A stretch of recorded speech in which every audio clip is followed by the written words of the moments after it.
안녕하세요. 손하나의 서재에 오신 걸 환영합니다. 여러분은 외로움을 많이 타는 편이신가요? 혼자 있는 걸 못 견뎌하는 사람이 있는 반면 혼자 있는 걸 더 선호하는 분들도 있습니다. 여러분은 어느 쪽이신지 궁금하네요. 어디에 속하시든 오늘 책은 굉장히 도움이 되실 겁니다. 어려운 인간관계가 조금은 쉬워지실 거예요. 지식인사이드 인간관계 편. 아마 유튜브 채널 지식인사이드 많이들 보셨을 텐데요. 그간 많은 사랑을 받은 영상 내용을 책으로 만들었습니다. 정신과 전문의 최명기, 아나운서 한석준, 심리상담 전문가 이현주가 인간관계의 핵심을 짚어줍니다. 이 가운데 오늘은 혼자서도 당당하게 잘 사는 사람들의 특징을 알아볼 거예요. 이런 사람들에게서 배울 점도 있고 나와 비슷한 부분은 공감하게 되고 또 다른 사람을 이해하는 데 도움이 되실 겁니다. 함께 읽어보시죠.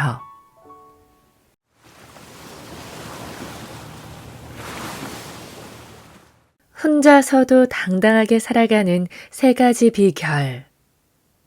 아폴로 11호의 승무원으로 1969년 달 착륙에 성공한 우주비행사 버즈 올드린에게 기자가 질문했습니다.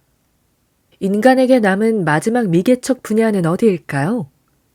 그가 말하길 아마도 인간관계가 아닐까 싶군요. 라고 했죠. 그만큼 인간관계는 정복하기 어려운 분야인 것 같습니다. 그렇기 때문일까요? 인간관계는 아들러가 말했듯 모든 행복의 근원이자 고민의 근원일 정도로 인간의 수건으로 남아 있습니다. 고민에서 행복을 찾을 수 있다면 그렇게 하겠다는 이가 대다수 아닐까요? 인간관계는 고민해 볼 충분한 가치가 있겠습니다. 연락 먼저 안 하는 사람의 특징. 막상 만나면 엄청 잘하고 또 재밌는데 평소에는 깜깜무소식으로 연락을 잘 안 하는 분들이 계시죠?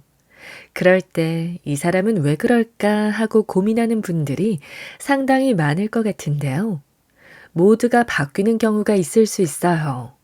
무슨 말인가 하면 일할 때는 일만 하고 지인을 만났을 때는 그때 딱 집중하는 겁니다.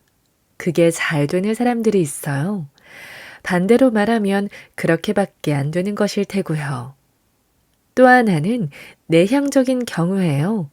외향적이면서도 소극적인 경우도 있겠지만 대체로 내향적일 땐 먼저 연락을 잘 하지 않죠. 연락을 먼저 하기보다 누군가한테서 연락이 오면 받는 걸 선호하는 경향이 있고요. 그리고 커뮤니케이션의 차이도 있는 것 같습니다. 먼저 연락을 하는 것 자체가 익숙하지 않은 거예요. 많이 해본 경험이 없어서일 수도 있죠. 이를테면 잘 지내? 요즘 어때? 하는 안부 인사 겸 스몰 토크의 시작에 익숙하지 않은 겁니다. 그러니까 커뮤니케이션을 시작해 이끌어 나가기보다 누군가가 먼저 연락을 해오면 그래, 나는 잘 지내 정도로 응답하는 게 더 편하게 느껴지는 거죠. 먼저 연락하지 않는 사람은 몇 가지 특징이 있습니다. 첫째는 거리두기 성향이 있다는 건데요. 거리두기형의 반대는 친밀감 추구형입니다. 친밀감을 추구하는 성향의 사람들은 누군가와 계속 관계를 유지해야 하니까 꾸준히 지인들한테 먼저 연락을 하죠. 반면 거리두기 타입은 먼저 연락할 필요를 느끼지 못합니다. 두 번째는 독립적인 성향이 있다는 겁니다. 의존적인 경우는 타인의 도움이 필요하니까 자꾸 연락을 하는 반면 자극 추구도가 높아 혼자 이것저것 재밌게 하는 독립적인 경우는 타인의 손이 필요하지 않죠.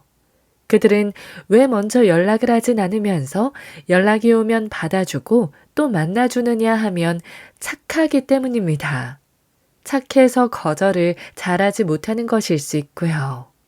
그래서 막상 만나면 재밌게 잘 맞춰주는 거죠. 하지만 만남이 끝나면 먼저 연락하는 법이 없습니다. 딱히 아쉬운 게 없는 거죠. 방송계를 보면 왠지 사람 만나는 걸 좋아하는 사람이 많을 것 같다고 생각하지만 제가 보기에는 정반대인 것 같습니다.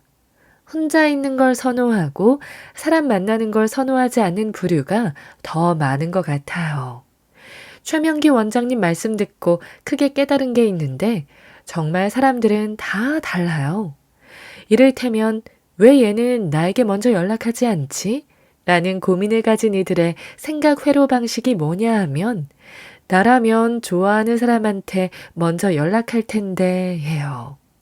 그런데 얘는 나한테 한 번도 연락을 먼저 하지 않으니 나를 좋아하지 않는구나 까지 가 닿는 거죠.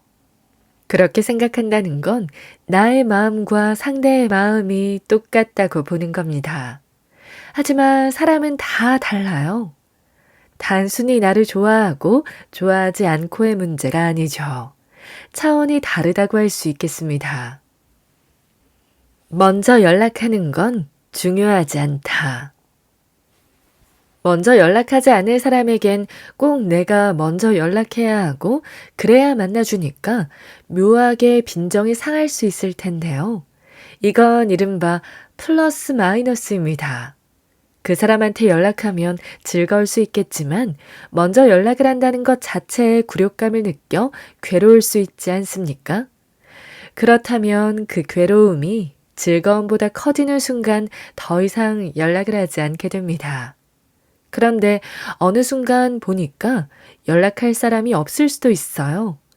그 사람 아니면 연락한다고 해도 만나주지도 않을 수도 있고요. 그때 느끼는 괴로움보다 그에게 연락해서 얻는 즐거움이 커진다면 다시 먼저 연락하게 되겠죠. 얘는 날 친구로 생각하긴 하는 건가? 왠지 내가 손해보는 것 같은데? 라는 생각이 든다면, 그리고 친구라고 하면서 손해가 떠오른다면 저도 그도 사실은 서로를 친구라고 생각하고 있지 않다는 게 맞을 겁니다. 연락을 계속하고 싶고 또 연락을 하는 게 진짜 친구 사이라고 생각하는 건 내 기준일 뿐이지 그 사람은 그렇지 않을 수 있다는 걸 인정해야 합니다. 그 사람의 생각도 존중해야 하고요. 진짜 친구 사이라면 오히려 그래야 하지 않을까요? 저한테도 그런 성향, 그러니까 연락을 먼저 하지 않는 성향의 오래된 친구가 있습니다. 예전에는 그 점이 서운했죠. 왜 나한테 먼저 연락을 하지 않지? 왜 항상 내가 먼저 연락을 하는 거지? 하는 의문점과 함께요. 그런데 시간이 지나 보니 다른 친구들이 그러는 겁니다. 그 친구는 원래 먼저 연락 안 한다고요. 저한테만 그랬던 게 아니었던 거죠. 그냥 그 친구의 성향이 그랬을 뿐이에요. 이후에는 가끔 보고 싶을 때 한 번씩 연락하고 만나면 반갑게 맞고 즐거운 시간을 보내고 있죠. 내 마음이라는 안경을 쓰고 상대를 바라보려 하지 않고 있는 그대로 보려 하니 그 친구를 인정하고 또 긍정할 수 있었습니다. 저의 경우 어른이 된 후 알게 된 후배가 있는데 저를 많이 좋아해줘서 고맙긴 하지만 저한테 대놓고 형은 왜 먼저 저한테 연락을 하지 않으세요?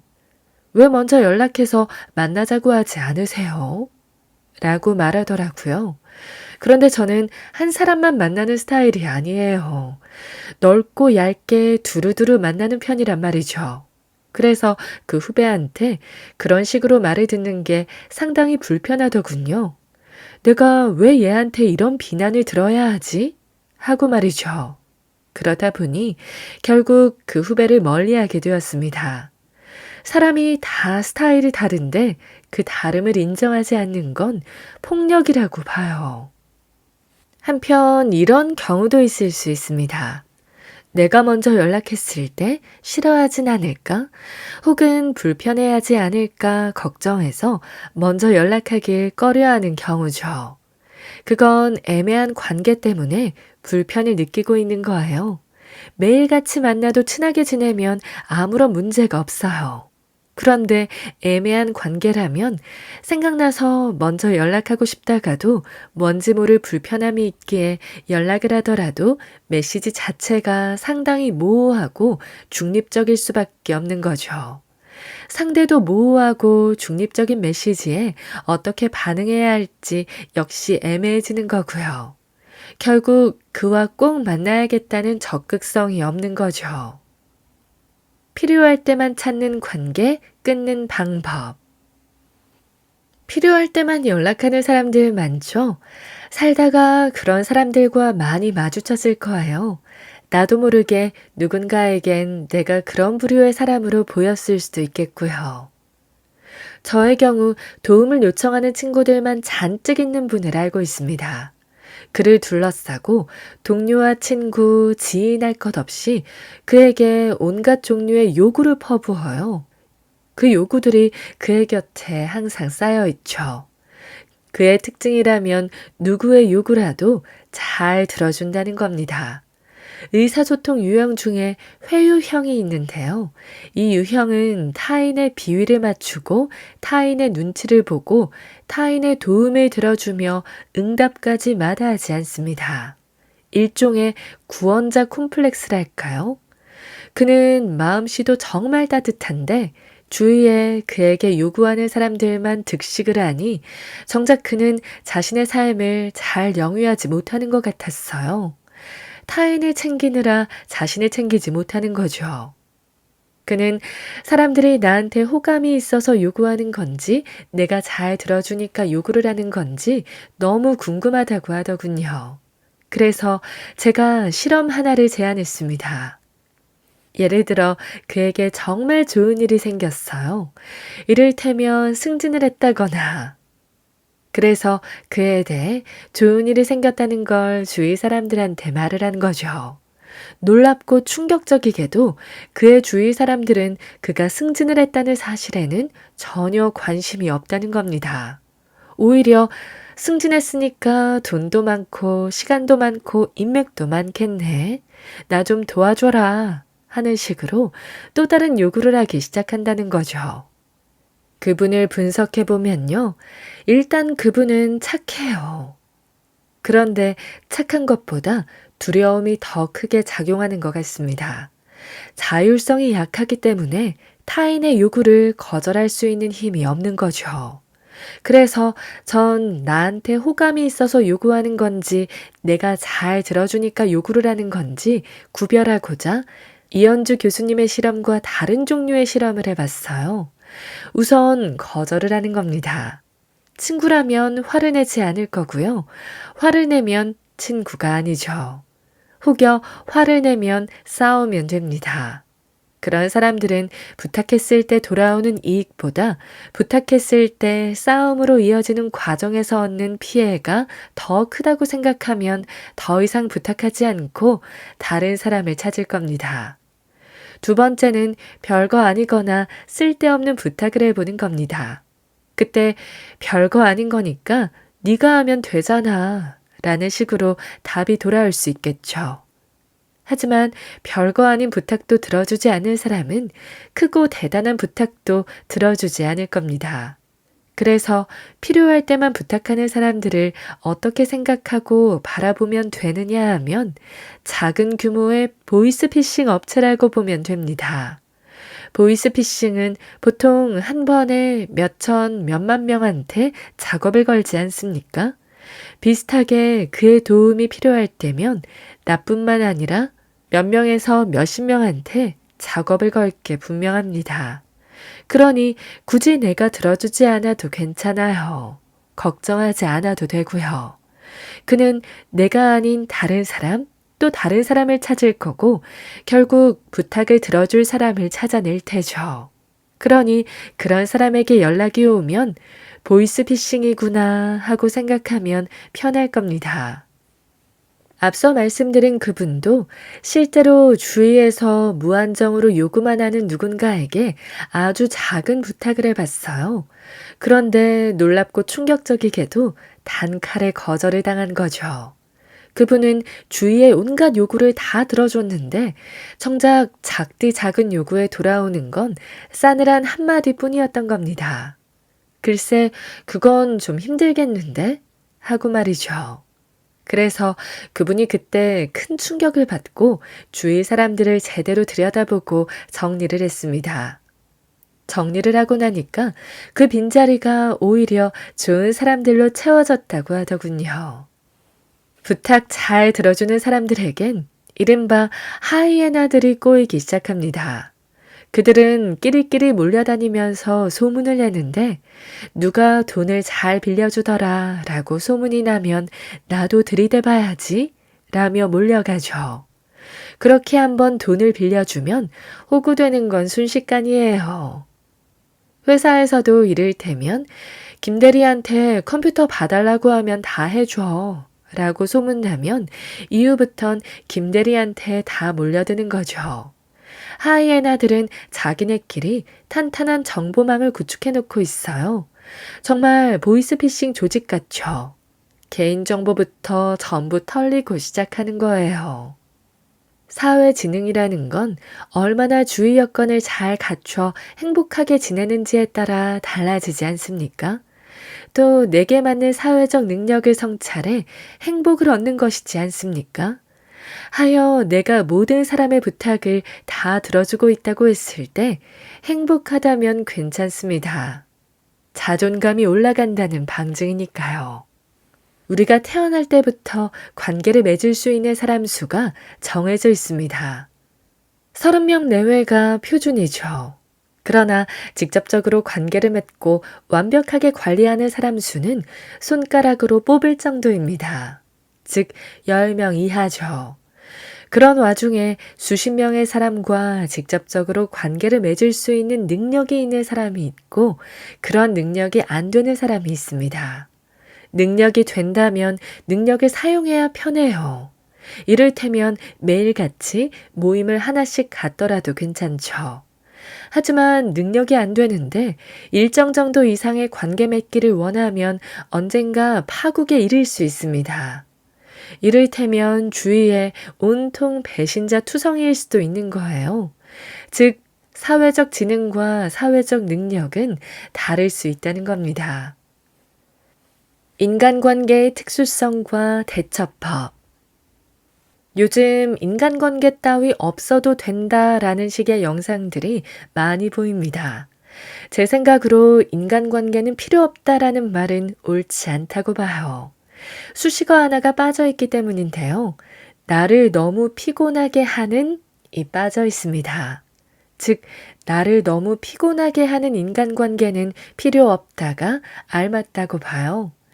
앞서 언급한 전화를 먼저 해야 하는 상대나 내게 부탁만 하는 상대 등 때문에 피곤해하는 분들이 그럼에도 불구하고 그 관계를 끊어내지 못하는 이유는 관계를 끊었을 때 나 홀로 남는 게 아닌가 하는 두려움 때문이죠. 그렇게 생각하는 사람들에 한해서 그런 관계 따위는 놔버려도 된다고 말하는 것이지 완전한 고독에서 나 홀로 살아가는 삶이 옳다는 말은 절대 아닙니다. 인간관계는 반드시 필요하다고 봐요.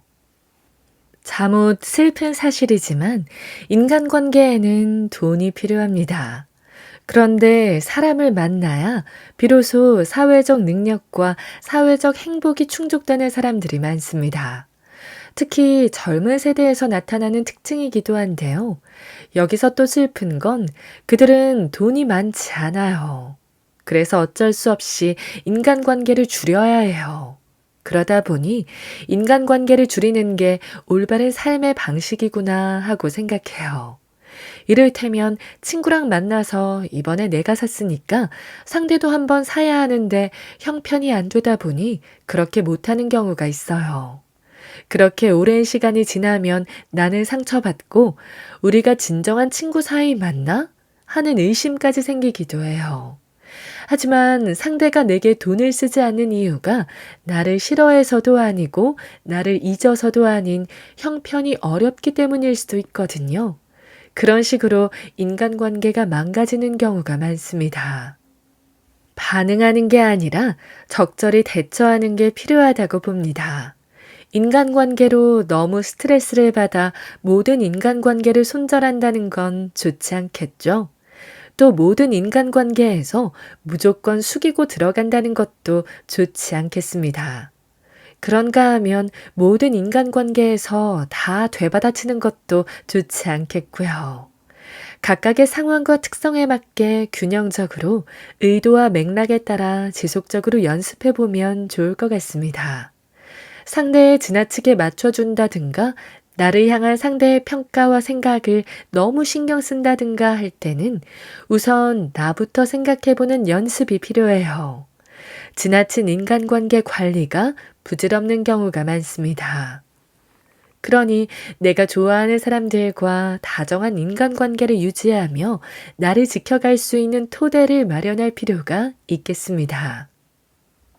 인간관계에서 현타가 올 때, 저의 경우 내가 상대를 두고 생각한 거리와 상대가 나를 두고 생각한 거리가 서로 다를 때, 그러니까 나는 상대와의 사이가 굉장히 가깝고 서로 친하다고 생각해서 정을 많이 줬는데 상대는 나와 같은 생각이 아니었다는 걸 깨달았을 때 이른바 현타가 오더라고요. 나 혼자만의 생각이었구나 하고 말이죠. 비로소 내가 처한 상황을 깨닫는 겁니다. 그리고 SNS가 삶의 큰 부분을 차지하다 보니 SNS 상에선 서로 친구 추가하고 좋아요 누르고 댓글도 많이 달아주지 않습니까? 그래서 서로 엄청 친하다고 생각하죠. 그런데 실제로 만나보니 생각보다 간극이 큰 거예요. 그런 상황들이 많이 연출되고 있는 실정이죠. 허무한 겁니다. 온라인상으로는 친구가 1000명, 10,000명이 넘는데 그 중에서 진정한 친구, 아니 실제로 만나도 간극이 크지 않은 정도의 관계가 많지 않다는 사실에서 괴리감이 생기는 것 같습니다. 친구라는 말과 친구가 내포한 것 사이의 괴리감 말이죠. 프랑스 철학자로 포스트 모더니즘의 거두 자크 데 리다가 오늘날 여기에 있었으면 커다란 깨달음을 얻고 갔을 거예요. 그는 말했죠. 말의 의미는 지시하는 대상이 아니라 말의 차이에 의해 결정된다. 그 말의 요지는 말이 독립한다는 거예요. 이를테면 친구의 내포된 의미와 친구라는 단어 자체는 본래 일치했지만 시간이 지나면서 친구라는 단어가 홀로 독립해 자기 뜻대로 한다는 거죠. 그렇게 친구는 친구 아닌 친구가 되어버린 겁니다. 혼자서도 당당하게 살아가는 비결. 혼자서도 당당하게 설 수 있는 방법으로 가장 권하고 싶은 건 스스로가 어떤 사람인지 확실하고 명확하게 아는 겁니다. 다양한 책을 읽어보며 지식과 지혜를 얻는 게 확실히 도움이 되고요. 그리고 꼭 나 홀로 독립적으로 당당하게 서지 않고 여전히 타인에게 의존적이더라도 요즘 같은 세상에선 충분히 행복할 수 있다고 봅니다. 예전에는 친구의 정의가 굉장히 협소했는데 요즘은 친구 만드는 게 얼마나 쉽나요? 이를테면 동호회도 수많은 종류가 있고 같은 취미를 공유하는 모임도 수없이 많잖아요. 찾는 것도 어렵지 않고요. 그러니 내가 즐거움을 느끼고 편한 취미를 공유하는 인간관계를 찾아보는 게 좋을 것 같습니다. 그게 훨씬 쉬운 방법일 것 같고요. 정서지능에는 크게 세 가지 요소가 있습니다. 첫 번째로 자기 이해, 두 번째가 타인 이해, 그리고 세 번째가 상호작용의 능력이에요. 자기 이해라면 나는 어떻게 사람들과 관계를 맺는가 하고 스스로를 관찰하며 거울로 보는 거죠. 타인 이해라면 그는 어떤 사람인가 하고 타인을 정확히 볼 수 있는 능력이죠. 그리고 상호작용의 능력이라면 나와 상대의 교집합을 구성하는 능력입니다. 요즘 호감 가는 커뮤니케이션 스킬 등의 이야기를 많이 하는데 물론 그런 스킬도 필요하겠지만 인간관계의 본질은 깊이라고 생각해요. 이를테면 친구가 몇백 명이다, 심지어 몇천 명이다 자랑하는 건 오히려 정서적으로 결핍되고 공허한 상태의 방증인 거죠. 지금 이 순간 내게 정서적으로 의미 있는 사람, 그와 깊은 상호작용을 이룰 수 있는 능력이 중요하다고 봅니다. 인간관계의 본질은 스킬보다 깊이에 있다. 외로움과 허전함의 감정을 대처하는 것에 대해 생각해 봤는데요. 알코올 의존증 극복 방법 중 하나가 생각났습니다. 그들은 배가 고프면 술을 마시고 싶다고 생각한답니다. 그때 술을 마시지 말고 밥을 먹어보라고 합니다. 그리고 화가 나면 술을 마시고 싶다는 생각이 든다고 합니다. 그때 술을 마시지 말고 그냥 화를 내라고 합니다. 또 외로우면 술을 마시고 싶다는 생각이 든다고 하는데요. 그때 바로 누군가를 만나야 합니다. 심심해서 술을 마시고 싶다는 생각이 들 때는 빨리 뭐라도 해야 합니다. 우리가 보통 외롭다, 허전하다고 생각하는데요. 사실 여기에 곁가지로 섞여 있는 게 있습니다. 바로 외로움과 허전함의 친척인 심심함이죠. 재밌는 게 없거나 재밌는 걸 할 수 있는 능력이 없을 때 외롭다고 느끼는 겁니다. 그땐 재밌는 뭔가를 찾아야 해요. 그리고 재밌게 지낼 수 있는 능력이 없다면 그 이유가 우울해서 처져 있는 건지 몸이 아픈 건지 알아야 하고요. 또 외로움과 허전함의 안을 들여다보면 공황 발작 수준이라고 할 만한 불안이 도사리고 있는 경우가 있습니다. 가슴이 두근거리고 숨이 막히는 듯 하다가 계속 혼자 있으면 죽을 것 같아요. 그럴 때는 불안을 제거해야 하는데 전문가의 도움을 받든지 하다못해 어디론가 훌쩍 떠나버려야 하죠. 외로움과 허전함은 근본적인 감정이기 때문에 문자 그대로 외로움과 허전함 자체로 대하면 속수무책으로 무너져 내릴 수 있습니다. 그 안에 도사리고 있는 진짜 감정을 알아채고 근본적인 해결로 나아가야 합니다. 영화 해피투게더의 한 대사예요. 늘 그와 많이 다르다고 생각해왔는데 사람들은 고독해지면 결국 똑같다는 걸 깨달았다. 인간관계 때문에 상처를 많이 받기도 하지만 그럼에도 불구하고 인간관계야말로 희망이라고 말하고 싶습니다.